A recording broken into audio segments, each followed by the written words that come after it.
Morning. Welcome to Focus on the News. I've got a couple of topics we're going to touch on. One is about the brave Christian girl who died while warning others about the trans shooter who entered the Christian school. The other one, kind of related, and it's a sad story about a trans flight attendant who had done a United Airlines video about coming out, and then a couple years later committed suicide. And it's kind of a tragic story. You have to feel sorry for the individual who was involved, and you have to wonder about the culture that has caused that about. And then I've got a good news story. It's kind of a comical thing. I won't touch on it right now, but it's sort of a closeout that I'm going to do. In any event, what we've got this situation with the shooter, another mass shooting. Unfortunately, we've had a lot of these over the years. It's interesting to note, and if you're not old enough, you probably would be aware of it. The United States has always had tons of firearms. Almost everybody's closet had a rifle, pistol, something or other. So they were very common. But the first time we ever had one of these mass shootings, I'm not talking about a gangland killing or something, but the ones that we typically think of were just these irrational things. First time was in August of 1966. This was the Texas Bell Tower shooting, in which a crazed individual went up to the top of the Texas Bell Tower on a college campus and just started shooting people at random. He actually started by killing his mother and then his wife. And then he went on the rampage afterwards. Very peculiar fellow. I think he killed 18 people, and the police, back in those days, they weren't prepared for SWAT team actions because we didn't have that level of violence in this country in those days. But the police were aided by men who heard about it on the radio, grabbed their hunting rifles, and ran to the assistance of the police, and it really was a joint effort of the police and the men there in Texas who provided some suppressing fire. But in any event, I think what's important is to realize that in a country that had tons of rifles, of pistols, all kinds of things, we didn't have mass shootings before the culture began to change in 1966. That was the first one. That's when we had these tensions over sort of the irrationality of our culture, where people were sort of taught to believe things that weren't necessarily so. But in any event, it's always been a mystery why these shootings occur.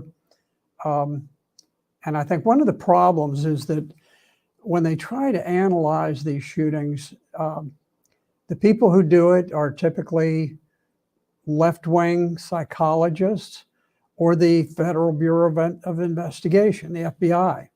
Well, how are you going to get truth out of either one of those? And I can't tell you whether any has ever come up with a halfway rational explanation for what's going on. But I would just tell you that, since 1966, I've never really heard of any satisfactory explanation what's going on. But I think it is interesting that you never had a mass shooting before 1966, which is sort of on the verge of the Woodstock era, the easy drugs, free sex, the sexualized society. That should tell us something in itself. So, in any event, let me get to the first story here. Revolver.news ran an article entitled "FBI Hides Manifesto Explaining Why the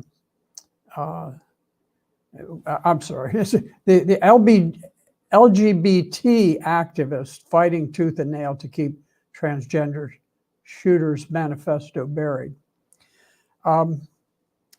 Audrey Hale, age 28, a transvestite woman, was very long ago a student at private Covenant Christian school. And of course, we have the question, why did a 28-year-old woman who identified as a man shoot her way into the Christian school and murder 3 little 9-year-old children and several very, very fine adults at the school? Was it just insanity, or did it implicate the abnormal male hormones that she was being administered? We don't know that. But we do know that the Nashville police really brought honor on their department. They did exemplary work. They responded almost immediately. And the first ones that got there, they didn't wait for backup. They didn't wait for somebody to tell them how to tie their shoelaces. They just immediately ran courageously into the school where there was someone who was already killing people in there. Now, but their higher ups in the police department, I'm not entirely sure. Don't mean to criticize them, but I noticed that the first report that came out said that there was a teenage girl who had perpetrated this, and that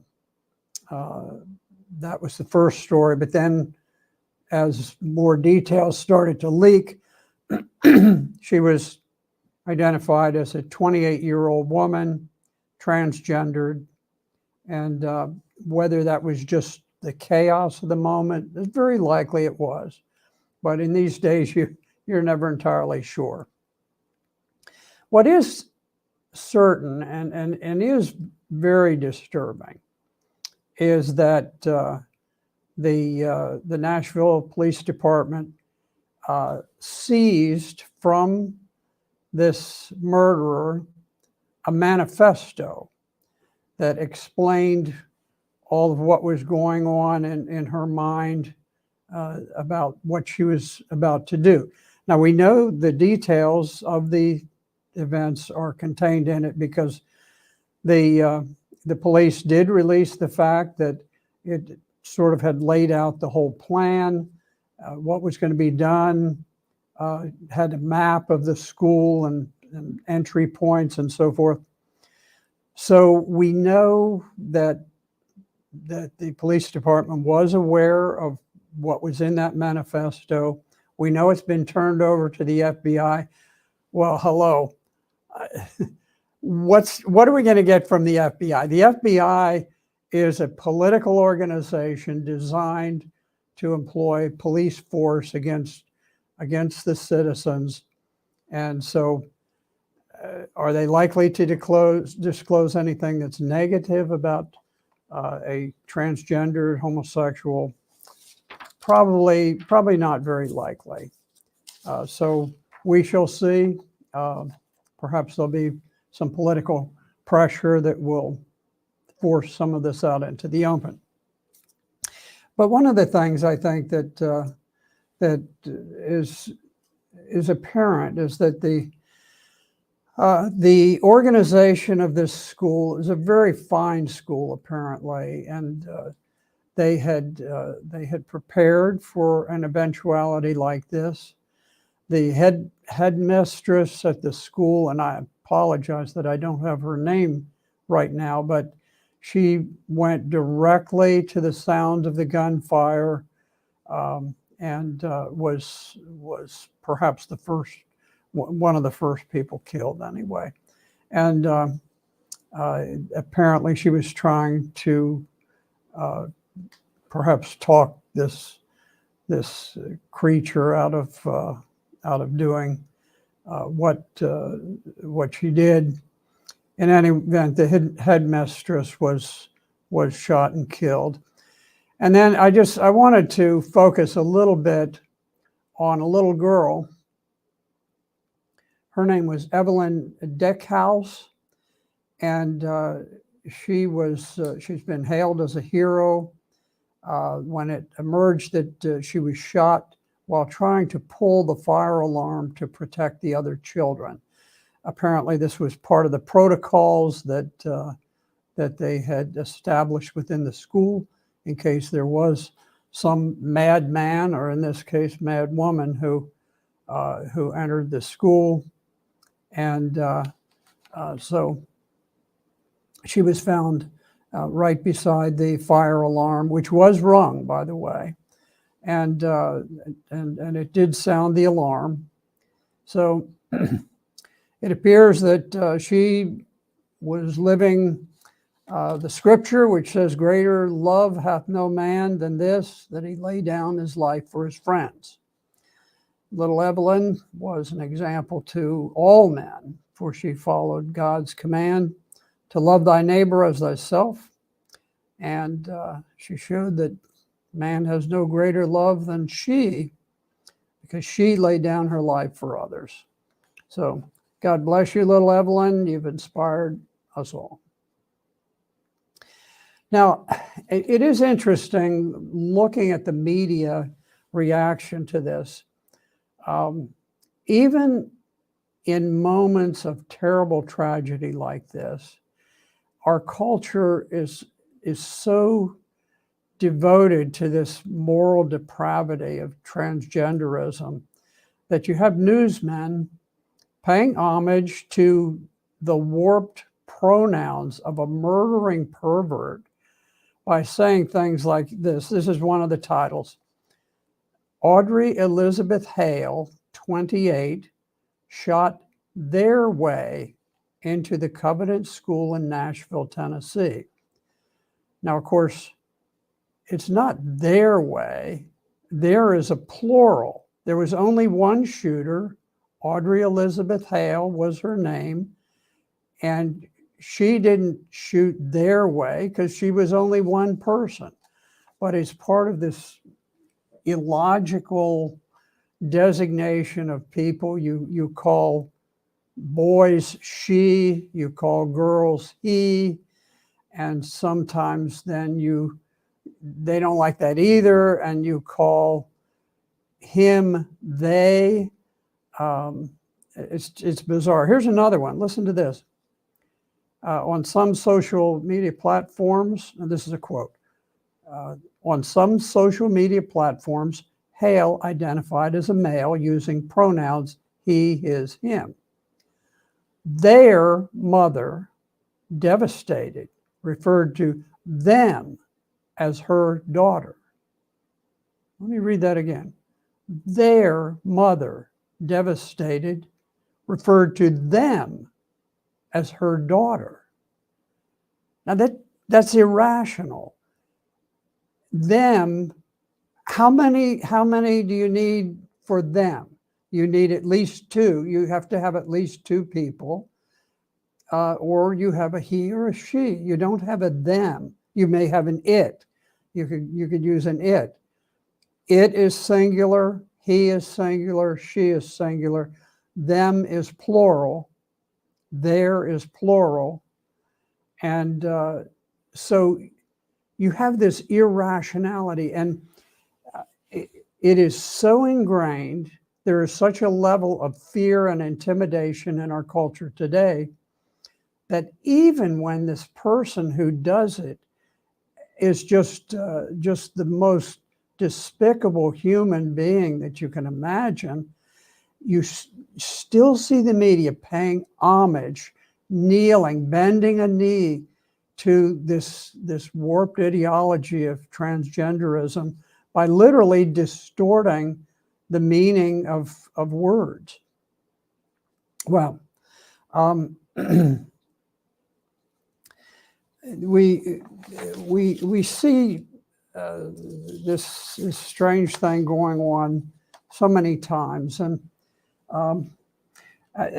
this is kind of an easy transition into the next topic that we have, and this is another situation involving transgenderism. But this is a very sad one.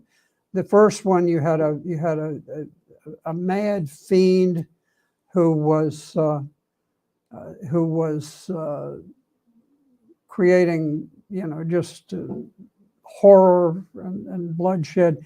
This is a person who didn't harm anyone, and so I felt a little bit touched when I read about it. This is a transgender person who committed suicide. The name was Kaylee Scott of Denver, Colorado, and this was a man who dressed and made himself up as a woman, and he starred in a United Airlines video in 2020, where he shared his story about being a transgender woman. And so this is a man who is portraying himself as a woman. It actually looked somewhat like a woman. And the United Airlines representatives said they were saddened by the tragic loss of Kaylee Scott, which I think we can all share in to some extent. But this in 2020, Scott starred in this video for United, where he opened up about transitioning, and he felt that his peers in the company supported him, and he said, and quote, "This is a story that I know is so important for me to continue sharing.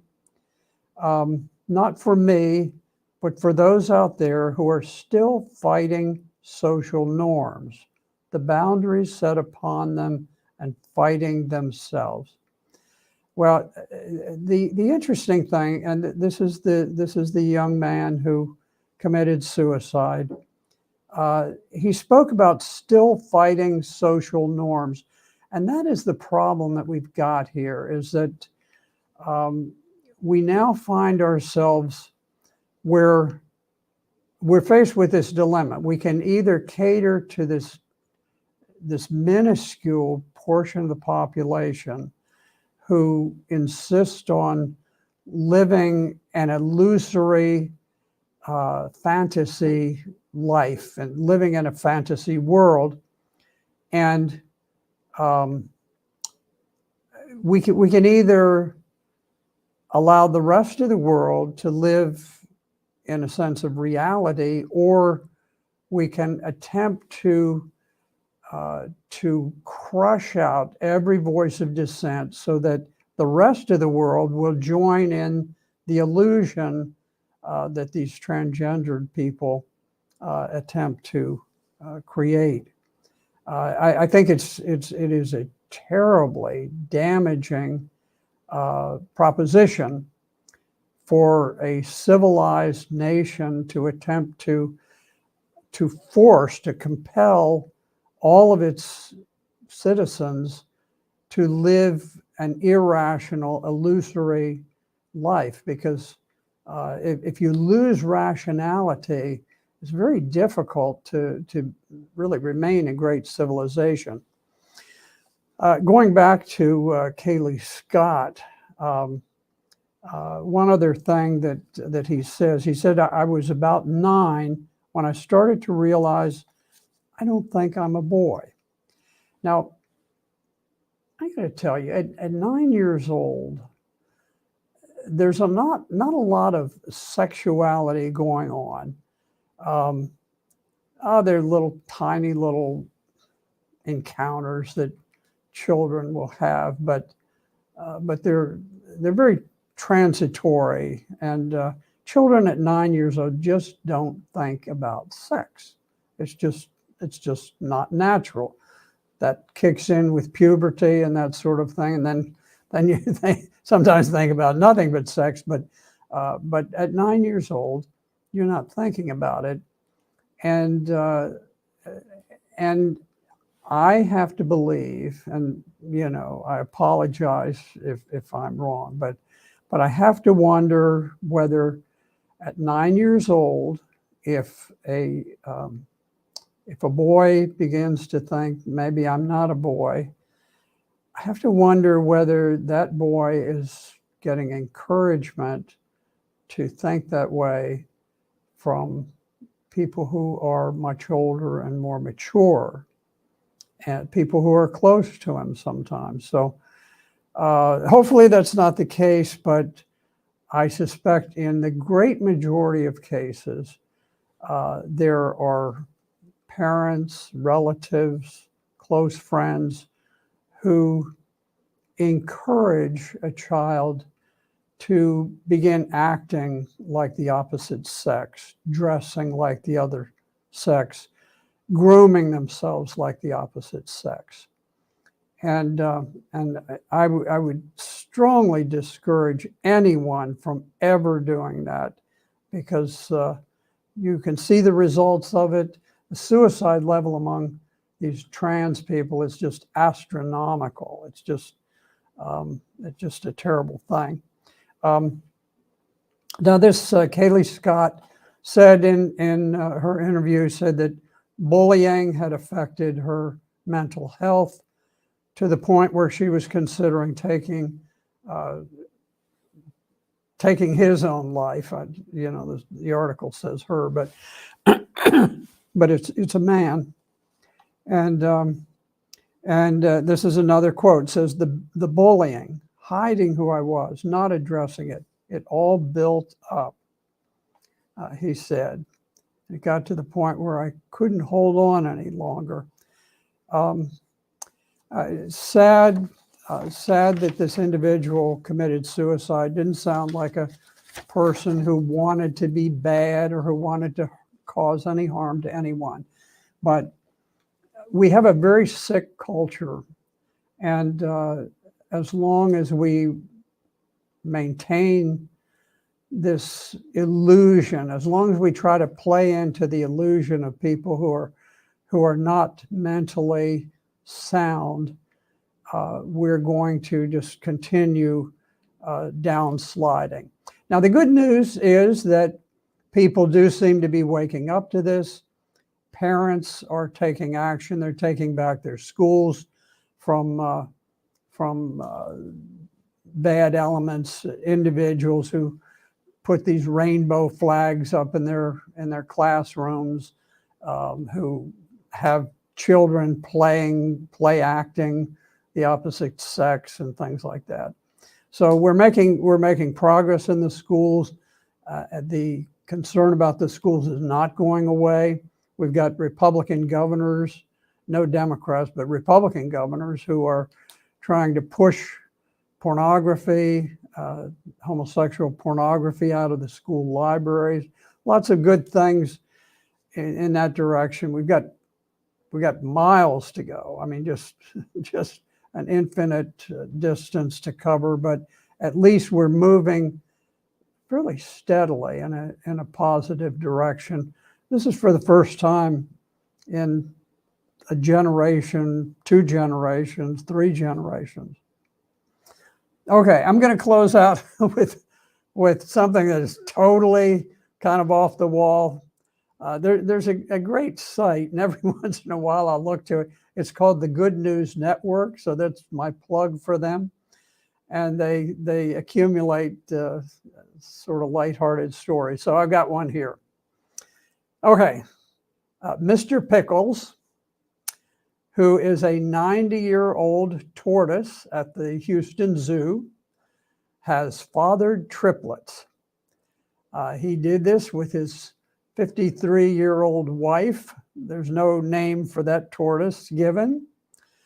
The husband and wife have been together for 29 years, so it was about time that something happened, and so Mr. Pickles at age 90 has become a father for the first time.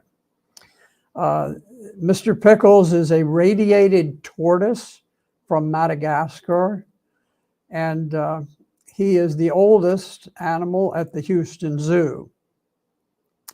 So he became a father for the first time. So he's a new father at age 90. And his children could live for up to 150 years. The radiated tortoise is a very extremely threatened species. And you can kind of understand why, if it takes 90 years to father your first offspring, you probably have a little bit of a challenge as a radiated tortoise. So hopefully his 3 offspring will go on, and 150 years from now we can see how well they would do. But in any event, I appreciate you being with us, and we will see you again on Monday.